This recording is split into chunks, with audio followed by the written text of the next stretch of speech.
So hello everyone, welcome back to our channel. आज हम लोग एक और नए क्वेश्चन के साथ नया टॉपिक लेके आए हैं जिसको हम लोग अच्छे से इजी लैंग्वेज में एक्सप्लेन करने वाले हैं।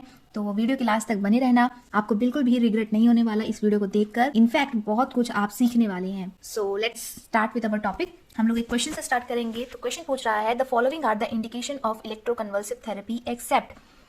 इलेक्ट्रोकन्वल्सिव थेरेपी मतलब ईसीटी। ईसीटी के ऊपर हमने एक वीडियो अच्छे से पूरा टॉपिक क्लियर करके बना रखा है, आप उसे देख सकते हैं। कोई भी कॉम्पिटेटिव एग्जाम में से जितने भी क्वेश्चन आते हैं उस वीडियो में हमने पूरा क्लियर किया है, तो आप उसे देख सकते हैं। तो यहाँ पे इंडिकेशन पूछा है एक्सेप्ट के साथ। तो ऑप्शन 1 है major depression, option B severe साइकोसिस, option C severe catatonia, option D post traumatic stress disorder. तो ईसीटी वाली वीडियो में हमने ईसीटी समझा था, उसमें ये ऑप्शंस पे डिस्कस किए थे हमने कि क्या क्या इंडिकेशन होते हैं ईसीटी के। अब एक क्वेश्चन के थ्रू हम थोड़ा और समझ लेते हैं। तो इन ऑप्शंस के ऊपर हमारा आंसर है option A major depression. Depression वाले ईसीटी सबसे पहले किसको प्रायोरिटी में किसको दी जाती है? जो कि सुसाइड अटेम्प्ट करते हैं उनको दी जाती है। उसके बाद किसको दी जाती है? जो कि मेजर डिप्रेशन में रहते हैं, क्योंकि उनमें भी सुसाइड के थॉट्स आते हैं इसीलिए। तो अब आंसर हमारा आ गया। अब हम लोग डिप्रेशन के बारे में थोड़ा और समझेंगे। डिप्रेशन वो कंडीशन है जिसमें कि पर्पसफुल वाले साइकोमोटर एक्टिविटी डिक्रीज हो जाती है। मतलब जो एक्टिविटी एक पर्सन को करना चाहिए, पर्पसफुली करना चाहिए, अगर वो एक्टिविटीज डिक्रीज हो जाती है तो उस कंडीशन को हम लोग डिप्रेशन कह सकते हैं। डिप्रेशन एक साइकोसिस डिसऑर्डर है। इसके अंदर इंसाइट और जजमेंट नहीं पाए जाते, मतलब उस पर्सन में इंसाइट और जजमेंट एब्सेंट रहता है। फिर डिप्रेशन के 3 टाइप होते हैं, माइल्ड, मॉडरेट और सीवियर।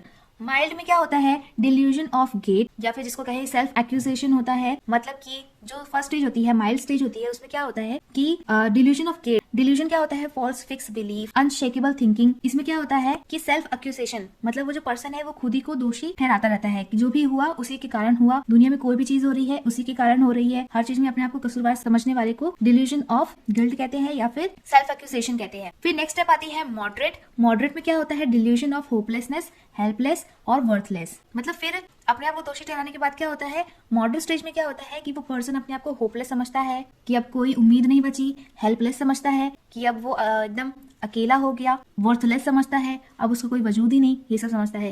देन आता है सीवियर डिप्रेशन आता है। सीवियर डिप्रेशन में क्या होता है? निहिलिस्टिक हो जाता है। निहिलिस्टिक मतलब उसको दुनिया एकदम मोह माया लगने लगती है, दुनिया में कुछ है ही नहीं, ये सब समझना है।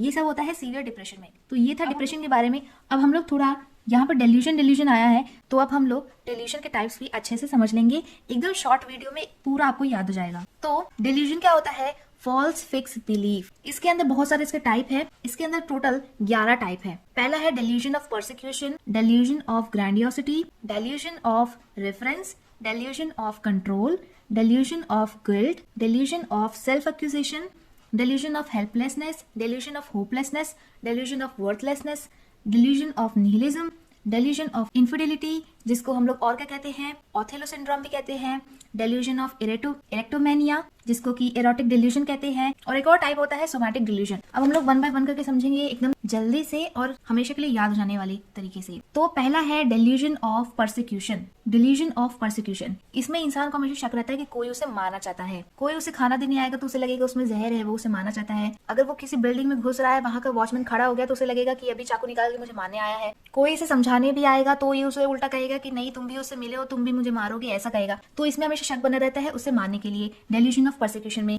नेक्स्ट टाइप है डेल्यूजन ऑफ ग्रैंडियोसिटी। मतलब वो पर्सन अपने आप को बादशाह समझता है, उसके ऊपर दुनिया में कुछ और है ही नहीं, सब उसके हाथ के नीचे है। बड़ी बड़ी बातें करता है, जैसे मैं एक हाथ से ट्रेन रोक सकता हूँ, मैं 20-25 लोगों को इकट्ठा मार सकता हूँ, ऐसे। मतलब एकदम बादशाह वाले उसके अंदर थॉट्स आते हैं। मैं पूरी दुनिया को चला लूंगा, पूरी दुनिया मेरे कंट्रोल में है, ऐसे ऐसे थॉट्स आते हैं डेल्यूजन ऑफ ग्रैंडियोसिटी में।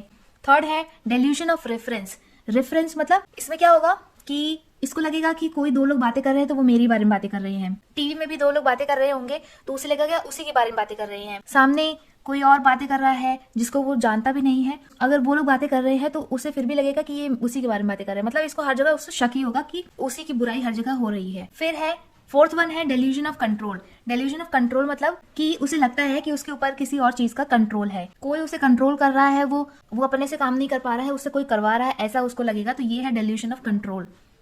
फिर है delusion of guilt. Delusion of guilt, guilt में क्या है कि जो पर्सन है वो हर चीज के लिए अपने आप को ही दोषी मानेगा। कोई कुछ भी आए, कहीं बाढ़ आ जाए, सुनामी आ जाए तो उसे लगेगा उसी के कारण हुआ।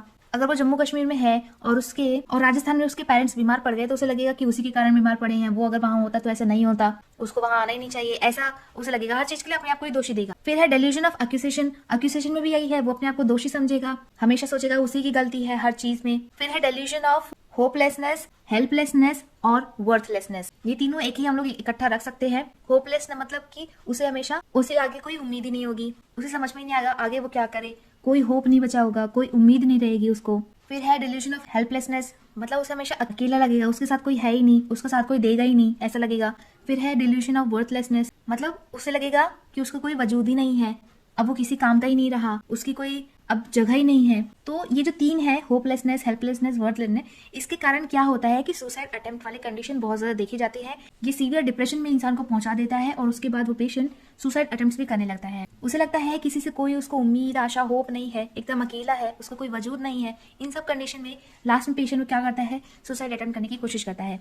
फिर है delusion of nihilism. Delusion of nihilism क्या होता है कि मतलब उसको सब मोह माया लगता है, एकदम उसको लगता है विश्व कुछ नहीं है, सब मोह माया है, दुनिया कुछ भी नहीं है, सब झूठ है, दिखावा है, ढोंग है। और इस डिल्यूजन ऑफ निहिलिज्म वाले कंडीशन में वो पर्सन हमेशा म्यूट रहता है, एकदम चुपचाप रहता है, मोशन लेस रहता है, कोई भी काम धंधा नहीं करता और उसको कोई मतलब ही नहीं रहता दुनिया से, ऐसा रहता है। फिर है डेल्यूजन ऑफ इनफिडेलिटी। इनफिडेलिटी मतलब जो कपल्स होते हैं उनके बीच में एक दूसरे के ऊपर शक रहता है, उसको इनफिडेलिटी कहते हैं। मतलब वाइफ है, वो सोचे कि हस्बैंड का अफेयर चल रहा है, हस्बैंड है, उसको लगेगा वाइफ का अफेयर चल रहा है। इसी में अगर कपल्स के बीच में शक है तो उसको बोलते हैं डेल्यूजन ऑफ इनफिडेलिटी। फिर है डेल्यूजन ऑफ इरेक्टोमेनिया। इरेक्टोमेनिया किसमें होता है, एडोलेसेंट जो गर्ल्स होती हैं, या फिर हम आपको याद रखने के लिए कह सकते हैं पापा की परियां जो होती हैं, उनमें ये रहता है, इरेक्टोमेनिया रहता है।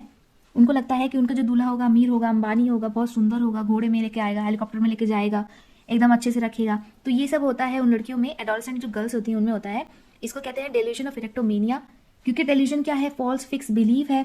तो उन गर्ल्स में यही बिलीव बना रहता है कि कोई आएगा अमीर सा हेलीकॉप्टर में ले जाएगा, घुमाएगा, प्लेन में बैठाएगा, उस तरह का अपना आइलैंड खरीद लेगा, ऐसा ऐसा जो ख्याली पुलाव बनाते हैं ना, उसको कहते हैं डेल्यूजन ऑफ इरेक्टोमेनिया। सोमैटिक डिल्यूजन मतलब कि उस पर्सन को अपनी बॉडी शेप के ऊपर हमेशा डाउट रहता है, उसको वो पसंद नहीं आती। फॉल्स फिक्स बिलीव है कि उसकी जो बॉडी शेप है वो अच्छी नहीं है दूसरों के कंपैरिजन में, ऐसा इस डिल्यूजन में रहता है। सो ये थे पूरे टाइप्स डिल्यूजन की। अगर आपको ये अच्छे से समझ में आ गया तो आप हमें कमेंट्स में करके ज़रूर बताइए। तो इस वीडियो को लाइक करना मत भूलना, क्योंकि ये वीडियो बहुत ही इंपॉर्टेंट हो गई है आप लोगों के लिए। आप चाहे तो इसे सेव करके रख सकते हैं और अपने दोस्तों के साथ शेयर कर सकते हैं। So thank you so much for watching.